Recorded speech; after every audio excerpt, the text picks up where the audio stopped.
Hey gang, what's going on? Welcome back to another edition of Intuitive Angling here. Really appreciate you guys making some time out of your day to watch the video. And we are going to be talking today about how to deal with these knucklehead, boneheads that you get in arguments with on the water. I've been in a few myself. If you fish long enough, you're going to. It's just sort of part of the deal. So I'm going to give you guys some tips and advice from my perspective on how to handle it. Real quick before you get started here, just wanted to give everybody the reminder.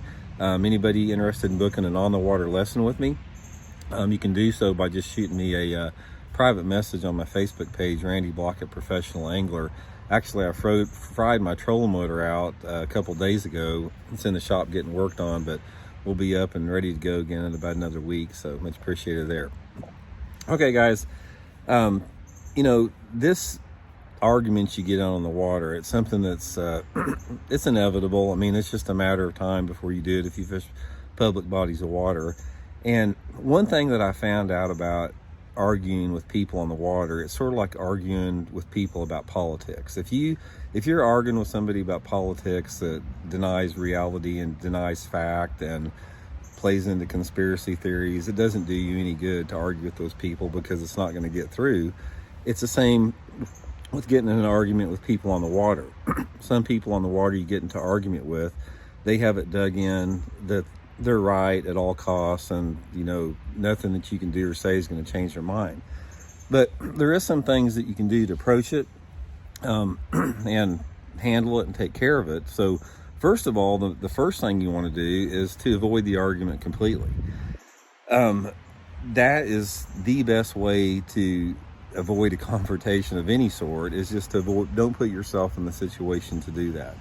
And one of the ways that you can do that is if you're fishing down a bank or if you're fishing down an area and you feel somebody has come into your space and sort of is in your space or has slighted you in some way, the first thing you can do to neutralize it is just say, whatever, I'm gonna go, there's plenty of water, I'm gonna go find someplace else to fish.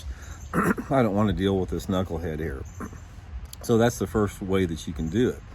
And that's going to eliminate a lot of your problems right there.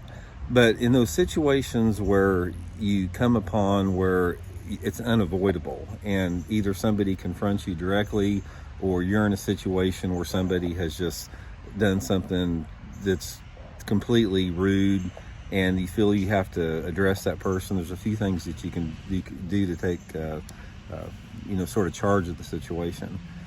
First thing you have to remember is when you get into a confrontation of any type, I don't care if it's some dude at a gas station or on the lake, you got to realize that you don't know what that person is capable of. You may be dealing with some psychotic nut job that just lost his wife and got nothing to lose, and they're at the end of the rope and they pull out a 9mm and just blow you away. That's a possibility at any time.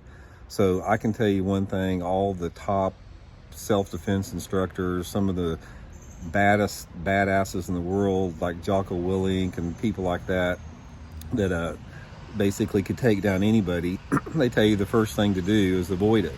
It's not worth it. Just suck up your pride and go home and be with your family that night. So that's one of the first things to remember on the water, because there has been situations where people have been shot at, people have been shot, physical confrontations, that type of stuff. Okay, given that, let's say that you're dealing with just a traditional argument. You got two guys out there that feel like, one of them thinks that they are in the right, the other person thinks they're in the right with that. The first way to handle that, guys, is just be kind, be nice. And just say, it's like, hey, say for example, I've had this situation many times. Say you're fishing down a stretch of bank and you're catching some fish and some guy pulls in right on top of you and starts getting in your space. The first thing you can say is just say, hey man, what's going on? And say, hey, and then just tell him, say, hey man, I'm fishing right through here on this section. Do you mind if I have this area right here? I'd be happy to tell you what I'm catching them on. There's a lot of other spots like this. Just give them the opportunity to, exit the situation without being offended. Because one of the things you're going to find out about human nature, guys, is if you get into a confrontation, whether it be a intellectual confrontation, a conversation, physical altercation, or whatever, you have got to give the other person a chance to escape without being embarrassed. Even though you may be able to physically and mentally and intellectually dominate that person, it's important to give them an exit to save face a little bit. So one of the things you can do with that is, you feel like there's a problem there, just try to be nice with it. Just be a nice guy. Now, if the conversation escalates a little bit, that is when you have to get into explaining the situation. I'll give you guys a prime example of what I'm talking about here. I've talked about this before because it's a really good example. I was fishing a tournament on the Potomac River, Bassmaster tournament years ago, and it was the last day of the tournament. I had this one stretch of pilings that was only like 50 feet long. It was a tiny area. I could cast, I could keep my boat in one spot and hit every place I was fishing. And these fish were moving in and out of this row of pilings with different tide levels. And I was in second place going into the last day of the tournament. I was only like a pound out of the lead. I had a really good chance of winning this tournament. Hadn't seen another boat to speak of, at all. And the last day of the tournament, when I get there, there's 3 boats sitting on this row of pilings that I'm fishing. And apparently there's like a local club tournament nearby, and these guys just went right over there and moved in on this spot. But they were there when I got there. So I just went up to him and I said politely, hey guys, what's going on? It's like, hey, I don't know if you guys know it, but I'm fishing this Bassmaster tournament. I'm in second place right now.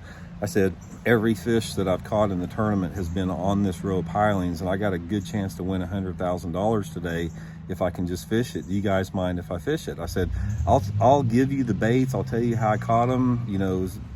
What do you think? Not any one of those dudes even looked up at me. They just kept fishing, ignored me, and I'm like, assholes, like that. I said, that's fine, guys. Just remember, if you're ever in a position to win $100,000 instead of fishing for $50 in your club tournament, see if you'd like this done to you like that. And I left. Sometimes like that, the best thing that you can do is make your point and leave. Because what happens is, if you are confronted by some knuckleheads like that, and they refuse to budge, because a lot of them don't say anything. They just won't even look up. They just sort of like go internal, and they just ignore you're going on. If you're in a situation like that, most of the time it's best just to leave, because even if you do start fishing, you're not going to be able to focus on fishing. You're going to be worrying about what these guys are doing. Your blood pressure is going to be high. You're going to be pissed off. You're not going to be able to fish. Just try to get out of there and try to find a different area with that. Most of the time that's how it goes. Now, sometimes you'll get into a confrontation with somebody. It's like, I got just as much right to fish here as you do. You can't tell me where you're fishing. You blank Bass Pros think you own the water. I've heard it all, guys. And all I'm saying to these guys is, dude, I know you got just as much a right to fish here, but I said, put yourself in my position. This is what I do for a living. Would you like me to come to your work and try to undermine your ability to make a living? And I'm not saying you got just as much right to fish here, but man, give me a break. Just put yourself in my position. A lot of times people, they don't take time to think that. So you've got 2 different groups of people out there. You've got some people that if you approach it right, they will say, yeah, you're right, here, good luck, I'll get out of here. I've had a lot of people do that. And then I've had some people that just like, hell with you, I'm going to fish here, I don't care what you say, that type of thing. So it can go either way with that. Main thing is, don't ever let it escalate to the point where it can spiral out of control. Because I've seen situations before where where arguments were on the verge of confrontation. You saw a deal with Bassmaster years ago with, Ish Monroe and Keith Poche got into a fight in the lock. It doesn't ever need to get to that point, guys. You don't ever have to get to the point where it becomes physical, because at that point, that degrades everybody, and that makes everybody lesser. It doesn't make any difference if you think that you can kick that person's butt. it doesn't make any difference. Say, for example, you get into this argument. Say, you know, I've got a lot of training in fighting. Say if I get in the boat with some dude and I get rolling with this guy, and he trips and hits his head on the windshield of the boat and kills him.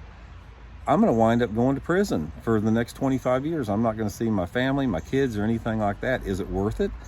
You got to remember, anytime that you get into a physical confrontation, I don't care what it is, you have got that chance that's going to happen. It's simply not worth it.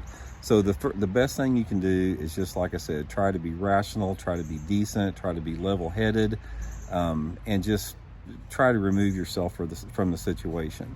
Now, if you're put in a position where, you know, you've got to defend yourself, then we'll have a different conversation on that, but it doesn't ever have to get to that point. So anyway, guys, that's just a few thoughts on it. Like I said, there's a lot of knuckleheads out there. There's a lot of boneheads. There's also a lot of good people out there. But you get it where you can read it pretty close, because I've been, you know, being in combat sports, and being around a lot of fishermen like that, you can read body language real quick, and you can tell real quick by looking at somebody how they're moving, what they're fixing to say. So that's something I hope everybody doesn't have to become familiar with, but that's the reality of it. So just a few thoughts with that. Like I said, take yourself out of the situation. You'll be much happier. You won't be fishing and be all mad at the same time. And that's just something we all have to deal with. So thanks for tuning in, guys. We'll talk later.